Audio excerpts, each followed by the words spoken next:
தமிழ்நாட்டில் தை திருநாளாம் பொங்கல் விழாவை முன்னிட்டு நடத்தப்படும் பண்பாட்டு நிகழ்வுகளில் முதன்மையானது சென்னை புத்தக கண்காட்சி. அறிவு பெட்டகங்களை ஒரே கூரையின் கீழ் கொண்டு வந்து வாசகர்களுக்கும் எழுத்தாளர்களுக்கும் பாலமாக விளங்கும் இந்த கண்காட்சியை பற்றி விவரிக்கிறது இந்த செய்தி தொகுப்பு.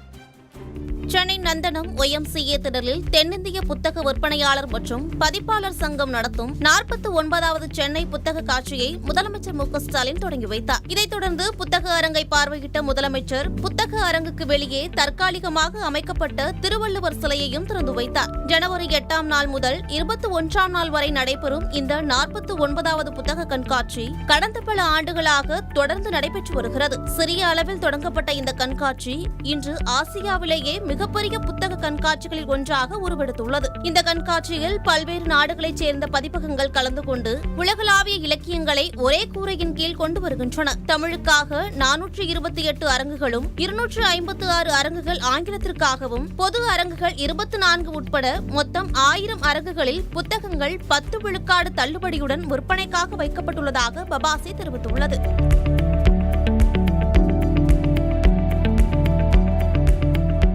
தொழில்நுட்பத்துக்கு ஏற்ப புத்தகங்கள் மற்றும் ஒளி புத்தகங்களுக்கென தனித்தனி அரங்குகள் அமைக்கப்பட்டுள்ளன. சிறுவர்களை வாசிப்பின் பக்கம் ஈர்க்கும் வகையில் ஓவிய போட்டிகள், கதை சொல்லும் நிகழ்வுகள் மற்றும் அறிவியல் செய்முறை விளக்கங்கள் இந்த கண்காட்சியில் இடம்பெற்றுள்ளன. இன்றைய டிஜிட்டல் காலத்தில் அலைபேசி திரைகளில் மூழ்கி கிடக்கும் இளைய தலைமுறைக்கு காகித புத்தகங்களின் வாசம் ஒரு புதிய பட்டறிவை தருகிறது. அந்த வகையில் பிற மாநிலங்களில் மக்களுக்கு எதிராக கத்தி மற்றும் கடப்பாறைகளை வழங்கி வரும் சூழலில் தமிழ்நாட்டில் புத்தகங்களை வழங்குவது வரவேற்கக்கூடியது என பொற்கிளி விருது பெற்ற எழுத்தாளர் ஆதவன் திட்டன்யா தெரிவித்துள்ளார். சில மாநிலங்களிலே வீடு வீடாக பிற மக்களுக்கு எதிராக சூலாயுதங்களையும் வெட்டறிவாள்களையும் கொடுத்து கொண்டிருக்கின்ற நேரத்தில் தமிழ் சமூகத்திற்கு நூலாயுதத்தை வழங்கி கொண்டிருக்கின்ற இந்த சூழல் என்பது மிக மிக வரவேற்கக்கூடிய ஒன்று. ஒரு அறிவாயுதத்தை மக்களிடம் கொடுக்கக்கூடிய இது போன்ற ஒரு சூழலுக்காகத்தான் தமிழ் சமூகம் காத்திருக்கிறது.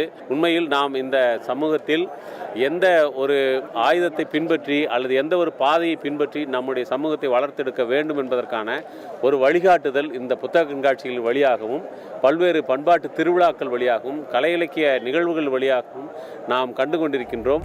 இன்றைய தலைமுறையினரிடையே தமிழ் படிக்கும் ஆர்வம் குறைந்து வரும் சூழலில் அவர்களை தமிழ் படிப்பதற்கு ஊக்குவிக்கும் வகையில் அரங்குகள் அமைக்கப்பட்டுள்ளதாகவும் இணைய உலகத்திலேயே மூழ்கி கிடக்கும் இளம் வட்டாரங்களுக்கு தவறான செயல் எது, சரியான செயல் எது என பகுத்தறிவதற்கான முயற்சியாகவே இந்த புத்தக கண்காட்சியை பார்ப்பதாகவும் வாசகர்கள் தெரிவிக்கின்றனர். அறிவால் உலகை வெல்ல விரும்பும் ஒவ்வொரு தமிழனுக்கும் 2026 நந்தனம் YMCA புத்தக கண்காட்சி ஒரு அறிவு பயணம். வேந்தர் செய்திகளுக்காக ஒளிப்பதிவாளர் நரேஷுடன் செய்தியாளர் லோகேஷ் மற்றும் ரமணபிரியா.